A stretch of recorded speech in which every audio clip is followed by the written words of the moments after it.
Hi, this is Matt from tracymatt.co.uk, and inside this rather unassuming bland black box we have, courtesy of our friends over at devicewire.com, the new HTC Touch Cruise. This device itself, as you can see, it's very similar in styling and design to the slightly older HTC Artemis. But we'll return to that in just a moment. I'll show you what else you get with the package. I should mention here at this point that this is a pre-release version of the Touch Cruise. So the actual packaging you will see, if you purchase one of these, obviously you'll get a nice coloured HTC box rather than the black, and you will get a lot more inside the box. But let's just quickly mention what there is inside the pre-release. There's the obligatory charger with that's obviously the mini USB charger. You have a headset, which is now the kind of HTC standard style headset with a button to press for answer and release calls, sliding volume control, obviously inline microphone. It is the extended USB or enhanced USB style connector. Branded headphones there. They are, reasonable quality. They look okay. Personally, I always replace headphones with my own headphones using an adapter. There are soft covers for the headphones. There is a screen protector. A couple of empty bags here, and that's about it. Obviously, with the release version, you will have manuals, getting started guides, CD-ROM with active sync, and spare stylus and so forth. We just return to the device. As you see, the front is rather shiny finish, very glossy. There's like a mirror finish around the screen itself. The screen being 2.8 inches diagonal. It is a 240/320 display. Underneath that, we have a spinning bezel, which is actually used in software as a kind of a scroll mechanism, I believe, and up and down, left right rocker, action button in the middle, center down phone keys as you'd expect, soft keys below that, and a GPS and Internet Explorer activation button, probably customizable there through software as to what they do. Stylus slides out the bottom. It is a full-size stylus, not a telescopic, which personally I do prefer. There's a camera button, obviously enables the camera application, and once activated, allows you to take the photos. Slot here for your micro SD card, and a cover there, just on the side. Top of the device here, just a simple power button, and on the other side there is a up-down jogger and a button for voice dial and so on, again customizable through software. The rocker is an up-down rocker as opposed to a kind of round scroll. On the back there, let's just mention quickly, there should obviously be a rubber cover over here. That's for your external antenna.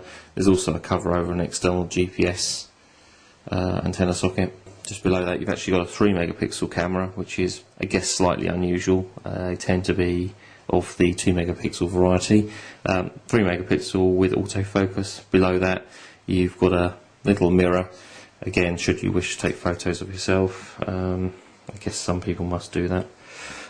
Just removing the back cover, it slides off like that, very simple. Battery's already installed. It's got a chunky battery, not ever so heavy, doesn't contribute too much towards the weight. It is a 1350 milliamp hour. Obviously above that you've got your SIM card slot or socket. Just opens up, obviously SIM card pops in, nothing terribly spectacular. Cover goes back on there. We have the device. As you can see, if you can make out there, the front is extremely flat and smooth. There's no inlaid bezel or anything for the actual screen or touch screen. Both good and bad. I think, I don't know if you can make it here on the video there.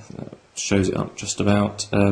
Already some scratches on this. As I mentioned, this is a pre-release version, so probably been around the block a little bit in other reviews and tests. So that's already scratched here. Clearly the screen protector hasn't been applied. Also fingerprint magnet, I've only had it for a few minutes and already the front is full of fingerprints. I guess I would be rubbing it on my trousers or my shirt frequently to get the fingerprints off. Definitely in need of a screen protector. Should mention the front facing VGA camera for video conferencing. Seems to be every other device has this at the moment. Not sure how popular video conferencing is. I don't use it myself. If you do use it, perhaps you want to drop me a line and let me know. Doesn't strike me as being that popular. Okay, let's just quickly mention the full specification as it is on paper. Dimensions 58mm by 110, 15.5mm thick. Feels quite light, certainly lighter than the HTC Titan 2. It sits quite nice in the palm of your hand. It looks an attractive looking device. 256 meg of ROM, 128 meg of RAM. Again, that's quite nice. Decent capacities there. 400 MHz processor, which is nice, quite powerful. It is a Qualcomm chipset, which obviously goes hand in hand with the GPS. As I mentioned earlier, 3 megapixel autofocus camera. And I'll just power the device on. Quad band for cellular network and tri-band for cellular data link. It is GPS, Edge, UMTS, HSDPA. As you'd expect from a modern device, it is Bluetooth, Bluetooth 2, and we also have built-in Wi-Fi 802.11b and G. Just turning the device on for the first time, so let me align the screen very quickly, and we'll just take a quick look at touch flow. I think I can skip the copy and paste, and let's skip the rest of the setup. Okay, interestingly, for the first time I've started up. Most devices these days, when you first turn them on, configure them and so on, want to go through a setup and installation of some software.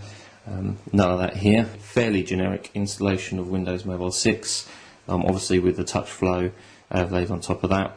We just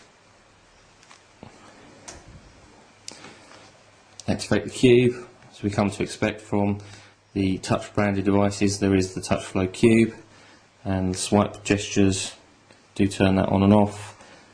We do have the tabs along the middle there for your home, weather, most used launched applications which you can customise. Touchscreen is fairly sensitive, as you would expect. As I mentioned before, the little scroll wheel on the outside does scroll through your applications, or you can use your up down there. Heading into settings,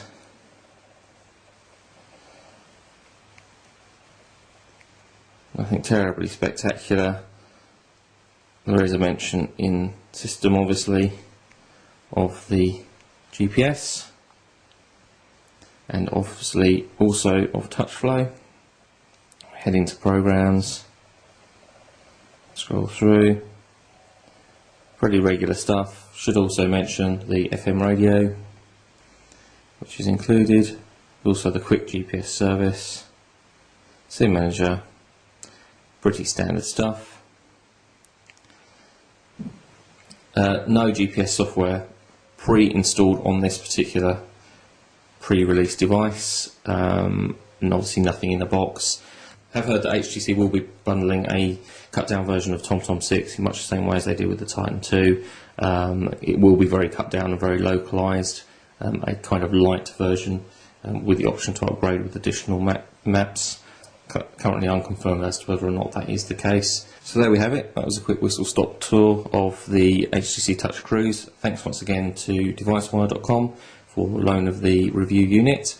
I'll be using the HTC Touch Cruise as my main device for a week or so, and hope to have the review online on tracymap.co.uk very soon.